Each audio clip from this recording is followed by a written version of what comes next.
and Simtalk. How do you engage with the clients to transfer these practices and the technology to benefit the client? Yeah, good question, Prasanna. I think the insurance industry usually falls under the financial domain. So once they bring in IT into this insurance, we call it fintech or financial technical, which is again for the same business category: banks, financial applications, capital markets, and microfinance institutes comes in. So if you look at insurance industry, 2-3 years ago, a person would take about a good couple of days to get a insurance quote getting into the system, right? But now they need multiple quotes from different vendors. They need their insurance done today, and whenever they face the unfortunate incident, they need their claims done at so at the same time, they integrate their payment instruments to the systems, like their credit cards, to their bank details, to their mobile applications, everything. Yes, e-wallets, everything to the systems, and they need a secure platform to communicate with all these applications. At the same time, they should be able to access it while they are in public transit, while on a flight, and even now while on space. And they should be able to access all these applications and solutions instantly in a secured, fast, optimized manner. So by looking at all these practical problems, and at the same time the sensitivity that financial domain has related to the political and other aspects, our solutions should meet those additional aspects. So we propose 3 models for our clients, mainly scope-based engagements, then retainer engagements, and staff augmented engagements. I'll explain each to a certain extent. On a scope-based engagement, our team engage with the client to understand their real problems, carve out a part of the problem, and take the ownership and responsibility to deliver a solution to that.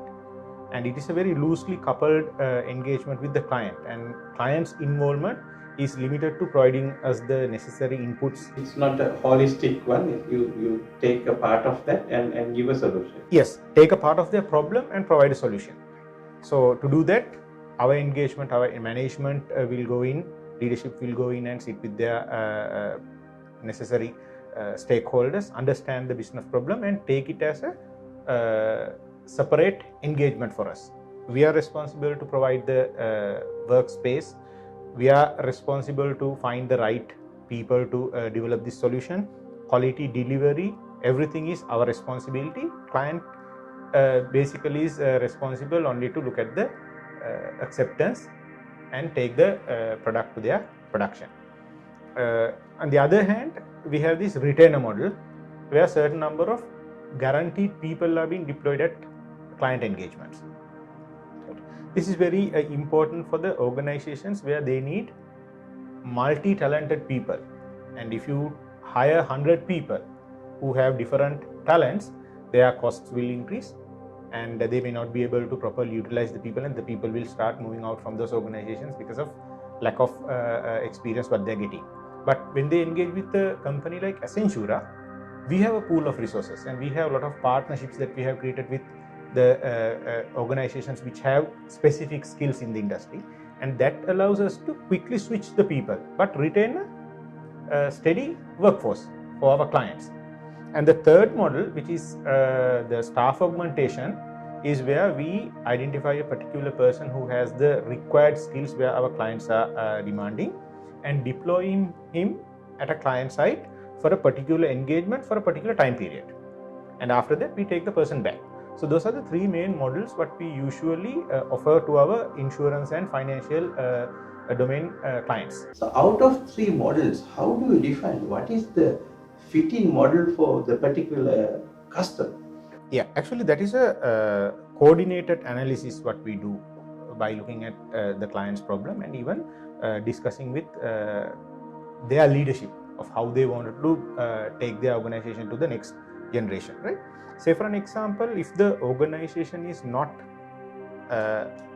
their IT department is not their core business, but they are giving a support service, or they don't have the necessary capability or the maturity to develop an application. It is ideal for them to scope out the program and give it to an expert to deliver their product.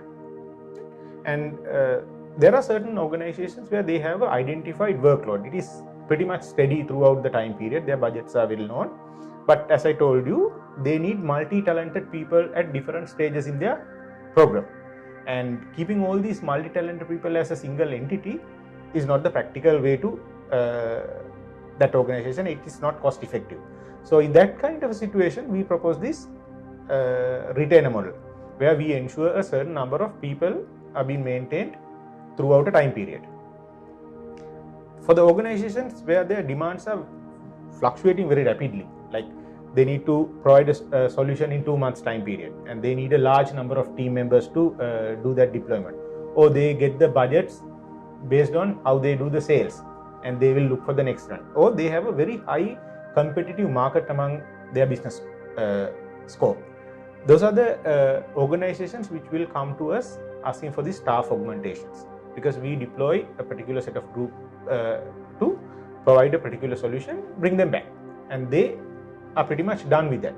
The catch in that is they have a higher what you call involvement when they go with the staff augmentation, because they have to maintain the task allocations, they have to look after the progress or the performance of the individuals, they have to take care about the risks, and at the same time they have to provide the necessary workspace and infrastructure for them to work.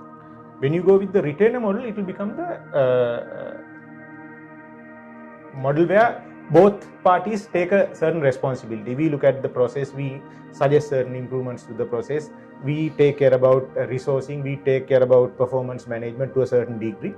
But when it comes to the scope based engagements, pretty much it becomes Accentura's responsibility to allocate the task, to look after the resources, to do their performance management, and ensure that a product goes to the client with the right quality at the right time, specifically with the right cost, because otherwise we will not be able to do the business, but clients will go a long journey. How do you do the cost benefit analysis? You do it and give it to the client, or you do along with the client and do it? Yeah, actually, Prasanna, when a client comes to us for a solution, he comes to us with a problem in his mind, because he is either facing a threat from their co-competitors, or they wanted something to give to their clients.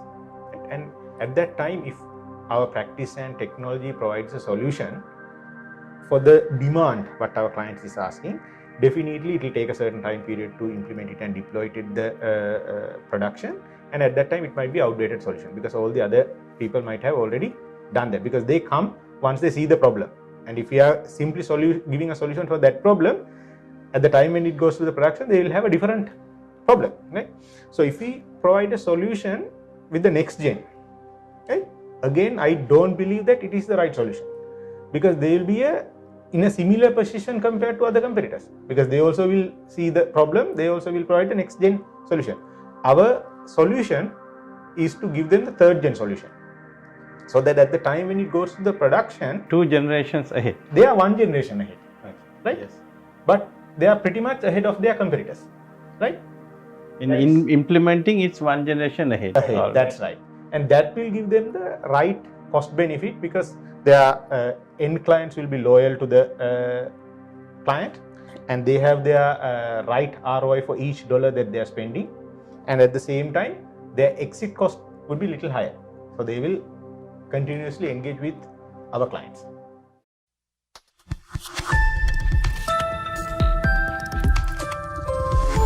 Accent Talk.